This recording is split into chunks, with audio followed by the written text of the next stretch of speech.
एक व्यक्ति जिसकी उम्र लगभग 60 साल होती है, वो अपनी पत्नी और अपने 2 बेटे, 2 बहुएं और पोते पोती के साथ बड़े आराम से रहा करता है। एक दिन अचानक जो बहुएं होती हैं वो इस तरह से अपनी सास ससुर के साथ लड़ाई करती हैं और लड़ाई भी इतनी ज़्यादा बढ़ जाती है, जो बेटे होते हैं अपनी बहू के चक्कर में आकर अपने माता पिता को एक बैलगाड़ी में बिठाकर जंगल में छोड़कर आ जाते हैं। लेकिन जैसे ही वो अपने घर आते हैं, जो 8 साल का उनका बेटा होता है उनको इस तरह से सबक सिखाता है, जिस सबक के कारण वो दौड़ा दौड़ा हुआ व्यक्ति तुरंत ही वहाँ पर वापस जंगल में जाता है और अपने माता पिता को आदर सहित वापस लेकर आता है। दोस्तों, क्या थी पूरी कहानी? अगर आप भी पूरी कहानी के बारे में जानना चाहते हैं तो वीडियो को जरा सा भी स्किप ना करें। आइए दोस्तों, जानते हैं पूरा मामला क्या था। दोस्तों, आगे बढ़ने से पहले हमारी वही रिक्वेस्ट की जो हमारे चैनल के साथ नए हैं, कृपया करके चैनल को फॉलो कर लें, बेल आइकन को जरूर प्रेस करें। नमस्कार, जय हिंद। आप देख रहे हैं APH न्यूज़ राहुल रावत के साथ। तो दोस्तों, आज मैं आपको एक परिवार की कहानी बताने वाला हूं, जिसमें रामजी लाल नाम का एक व्यक्ति, जिसकी उम्र लगभग 62 साल होती है, उसकी पत्नी का नाम संतोष होता है, उसके 2 बेटे होते हैं, 2 बहुएं होती हैं और एक पोता और एक पोती होती है। बड़े आराम से उनका घर परिवार चल रहा होता है, किसी भी तरह की कोई कमी नहीं होती। एक दिन का वाकया होता है जब यहाँ पर रामजी लाल और अपनी पत्नी संतोष के साथ कमरे में बैठा हुआ होता है। दिन के 3 बज जाते हैं और 3 बजे तक उन्हें खाना नहीं दिया जाता। दोनों बैठकर सोचने लगते हैं कि पता नहीं आज हुआ क्या है, किस वजह से हमें खाना नहीं दिया जा रहा। लेकिन वो शोर नहीं मचाते, चुपचाप वहाँ पर बैठे होते हैं। तभी उनका एक 8 साल का जो पोता होता है वहाँ पर आ जाता है और पूछने लगता है कि दादा दादी, क्या आज आपने खाना नहीं खाया? तो यहाँ पर जो दादा होता है वो कहने लगता है कि बेटा, हमने तो तभी खाना खा लिया था जब आप स्कूल गए थे। यहाँ पर दादा दादी भी बहुत ज़्यादा समझदार होते हैं। वो अपने घर में लड़ाई नहीं बजवाना चाहते। वो यही चाहते हैं कि अगर एक दिन हमें उपवास भी रखना पड़ेगा तो कोई बात नहीं, लेकिन हमारे घर में कभी लड़ाई नहीं होनी चाहिए। हम अपने बेटों को इस बारे में ना बताएं तो ही बेहतर होगा। उसके बाद जो यहाँ पर उस बच्चे की माँ होती है वो घूमती हुई आ जाती है और दादा की इस तरह की बातों को सुनकर एकदम से भड़क जाती है और कहने लगती है कि तुम हमारे इस बच्चे को भी बिगाड़ कर रखोगे। तुम इस तरह से इस बच्चे के साथ में गलत काम कर रहे हो, इसे गलत शिक्षा दे रहे हो, जिससे ये बिगड़ जाएगा। दोस्तों, यहाँ पर जो दादा दादी होते हैं उस बच्चे के वो कुछ भी नहीं कहते, चुपचाप रहते हैं। लेकिन यहाँ पर जो बहू होती है वो बार बार इसी तरह से चीख कर कहने लगती है और फिर यहाँ पर दादा दादी चुप हो जाते हैं। लेकिन बहू ने शाम तक उस घर को अधर उठा कर रखा होता है। शाम को जब उनका बेटा आता है तो बेटा आने के बाद पूरे घर में इस तरह से माहौल देखता है तो वो भी एकदम गुस्से में आ जाता है और कहने लगता है कि हो क्या रहा है घर के अंदर। पर जो रामजी लाल होते हैं वो कहने लगते हैं कि बेटा,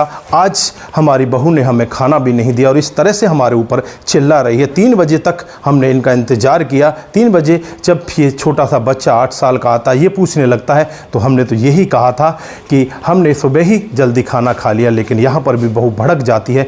तो यहाँ पर जो लड़का होता है वो अपनी पत्नी की साइड लेता हुआ कहने लगता है कि पिताजी, अगर एक दिन तुम खाना नहीं खाओगे तो क्या मर नहीं जाओगे? घर यहाँ पर तुम शांति नहीं बनाकर रख सकते? तो यहाँ पर जो पिताजी होते हैं रामजी लाल जी कुछ नहीं कहते, चुपचाप अपने कमरे के अंदर चले जाते हैं। दोस्तों, धीरे धीरे इसी तरह से टाइम बीतता रहता है और यहाँ पर जो बहुएं होती हैं इस तरह से आरोप लगाने लगती हैं, अपनी पतियों को इस तरह से बहकाने लगती हैं और जो पति होते हैं इस तरह से बहकावे में आ जाते हैं।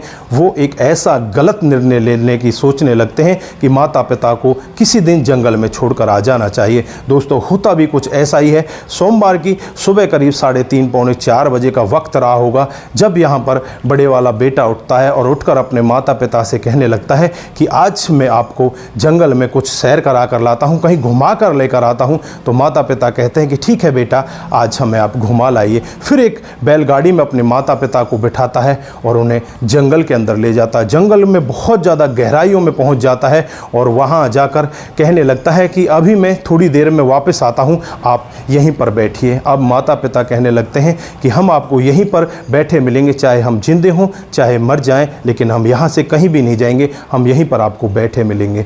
दोस्तों, उसके बाद जो लड़का होता है अपने माता पिता को जंगल में छोड़कर आ जाता है वो सोचने लगता है कि 1-2 घंटे में ही इन्हें जंगली जानवर खा जाएंगे, उसके बाद ये यहीं पर मर जाएंगे। दोस्तों उसके बाद बेटा अपने घर आ जाता है और घर आने के बाद जैसे ही गेट पर देखता है तो 8 साल का लड़का वहीं पर खड़ा होता है। 8 साल के बच्चे को देखकर वो कहने लगता है कि बेटा तू यहाँ पर कैसे? तो वो कहने लगता है कि पिताजी मैंने सारा वाक़या देख लिया है और मैं भी तुम्हारे साथ में वही करने वाला हूँ जो तुमने आज हमारे दादा दादी के साथ में किया है। तुमने तो दादा दादी को जंगल में छोड़ा है, मैं तो तुम्हें शेर के आगे डलवाऊंगा और मैं तो तुम दोनों को ऐसे जगह पर छोड़ कर आऊँगा जहाँ पर तुम कभी कल्पना भी नहीं कर सकते। तुमने जो दादा दादी के साथ में किया है वही मैं आज शिक्षा तुमसे ले रहा हूँ और मैं तुम्हारे साथ में उससे भी ज़्यादा गलत करूँगा। बेटे की समझ में भी आ जाता है कि जैसी करनी वैसी भरनी। आज यहाँ पर यह हकीकत होता हुआ दिखाई दे रहा है।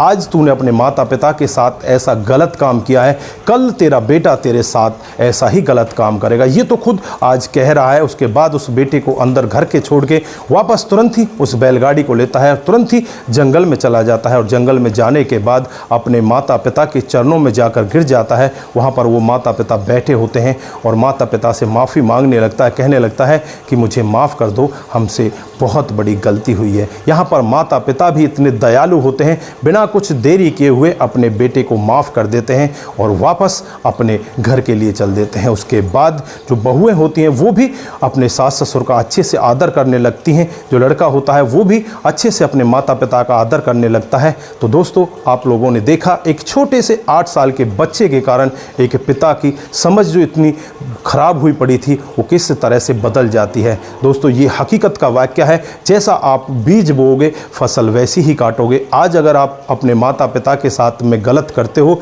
उनको इस तरह से जंगल में छोड़कर आते हो, तो कल आपके बच्चे इससे भी ज़्यादा आगे गुजर सकते हैं, इससे भी ज़्यादा भयानक काम आपके साथ में कर सकते हैं। तो ये बात हमेशा ध्यान रखें, अपने माता पिता का हमेशा आदर करें और आदर के साथ उन्हें अपने घर पर रहने दें। तो दोस्तों ये थी आज की मोटिवेशनल कहानी। आप लोगों को अगर जरा सी भी प्रभावित करती है तो दोस्तों के साथ ज़रूर शेयर करके जाएँ। दोस्तों आज के लिए बस इतना ही, फिर मिलते हैं किसी नए मूड के साथ। तब तक के लिए आप अपना ख्याल रखें, परिवार का ख्याल रखें, सतर्क रहें, सावधान रहें और अपने माता पिता से ज़रूर लगाव रखें। नमस्कार, जय हिंद,